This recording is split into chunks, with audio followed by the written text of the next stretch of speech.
Hola amigos, what is up? And welcome back to Always Remember Me. I've been gone for maybe a week and a half, enjoying my break, but now I'm back for summer school. So I'm back in my old workstation, as you can see. Not like the last video, it showed me in my game room back at home.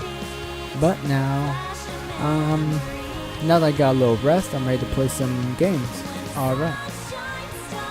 Why don't we get started right? Let's see, load game. Which one was it? I think it was this one. Yep, it was this one. Alright. So if I can remember where we last left off, I think I completed the full whole week. Alright. Ex-girlfriend came back. I'm failing at everything I'm doing. My life is a complete wreck. I'm still living with my grandma, aunt, whatever. But hopefully, let's see where this takes us now. Pretend you didn't see that. Game. Thank you, game. This is the welcome I needed back. A nice old failure. Yay! No, but you cheered me up, all did you? Oh, god damn it. Alright. As soon as I had... Sorry, it's been a while. As soon as my shift had ended, I headed to the hospital with more books in my bag to see if they could help Aaron regain his memory. Okay, let's continue the story. When I arrived at the hospital, I went straight to Aaron's room with several heavy bags of books in my arms. When did I have the time to collect all these books? Who is that deranged looking man right there? I was surprised to find the crowd gathered in this room. In addition to Abigail, his bitchy ex-girlfriend, Usher was there as well. Okay, so here we go, the father figure.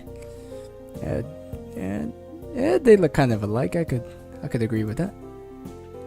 Aaron's father was a well-known and wealthy businessman who lived often away in business.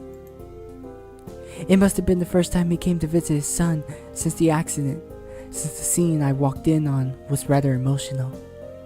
So emotional. Good morning, everyone. How's everyone doing? Aaron, you look so lovely today. Usher, I see your album didn't go so well. Maybe next time. Amy. I don't know what to do with his voice. I'll think of something. Oh, you're back again? Well, yes I am. Thank you. I had a nice break. How about you bitch?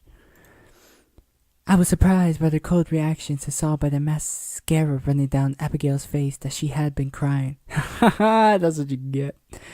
I don't care if you cry. She still looked distressed, but I remained skeptical of the legitimacy of her reactions. She had been a heartless scam of a girlfriend when they were together, and I doubted that she had changed her ways at all in the time they were apart.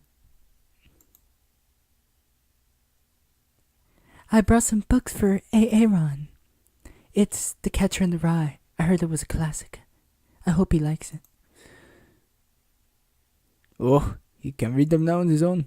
He'll get a headache. Yeah, I'm sorry, that's the best I could do. That's okay. I plan to read it to him. Abigail offered to as well. She did? I mean, of course she did. Maybe I should be the only one to read it to him until he's well enough to read on his own. So what, he can't read? Is this guy really that dependent on other people? What? Who I? If I may interject, I know I have been away for too long, considering my son's condition. But I can't say I forgive you for your recklessness, Amy. I just got here. I was being considerate. I brought the guy books. Douche of a pop star. Oh, this should never have happened if you weren't being so fabulous. That might. Wait, what? Oh, never mind. What? What on earth do you mean? You heard him. He said fabulous. Don't you know what that means? Apparently I don't. Maybe you could teach me sometime. Give me a dictionary, God. I don't know exactly what happened, but I do know that you two should have been more careful. Fuck you. You were the only one with him, so you should have been more thoughtful instead of putting both of you at risk. We were just out to get ice cream, dude. I mean, seriously. You may not realize the severity of this since you were barely injured, but everyone's suffering from great pain, both physically and psychologically because of you. I felt almost dizzy at his accusations. It was terribly upsetting and hardly made any sense. I felt surges of several different emotions, mainly defensive and anger. Grr, grr, grr. Oh. I knew more than they did about what was going through. Since I had been here at his side the entire time, it was more real to me than to either of them. Yeah, Amy, it's pretty much time to move on. I mean, he clearly got a lot of problems. You could do better. And even the mere thought of the incident being my fault made my heart ache. After all that had happened, even if I didn't believe that it was true, that was the very last thing that I wanted to hear.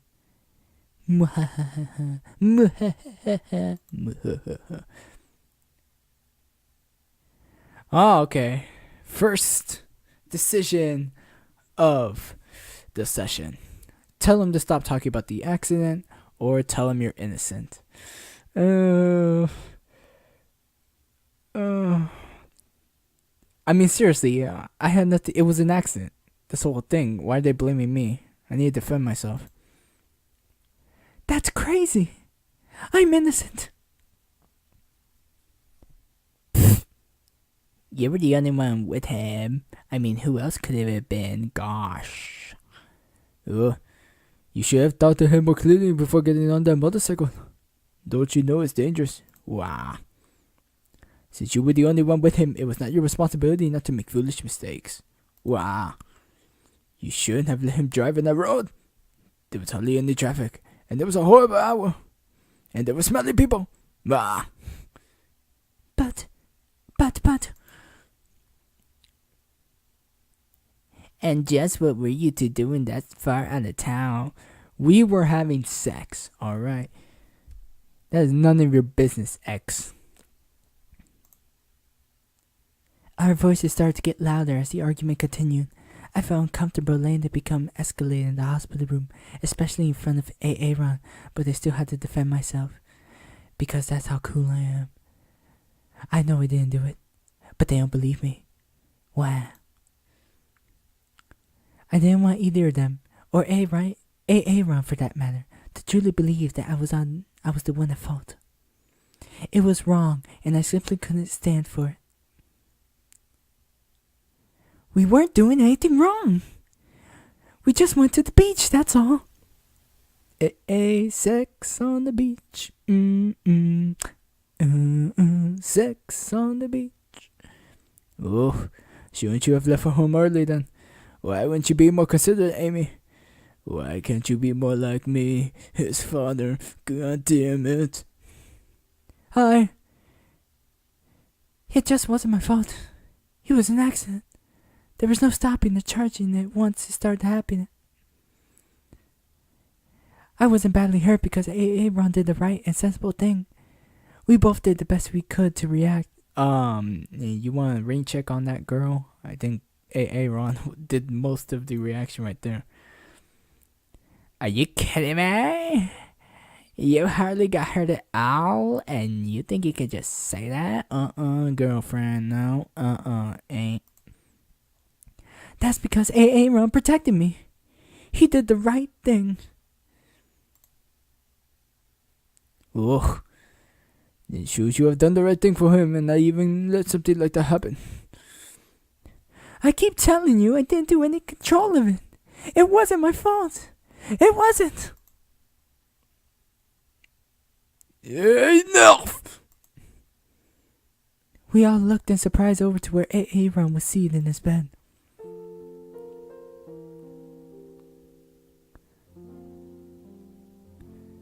Hey, I'm kind of glad this thing doesn't like change very quickly. Okay, nothing good, nothing bad, really. It's just 0. I'm getting a headache. I don't want to hear all about this shit. Please get out of my room, Amy. You're causing commotion. Oh wait, no. Feeling guilty and saddened by the tears on his eyes, I murmured an apology and left the bags of book by the door before leaving quickly. Well, damn, that did not go so well for a start.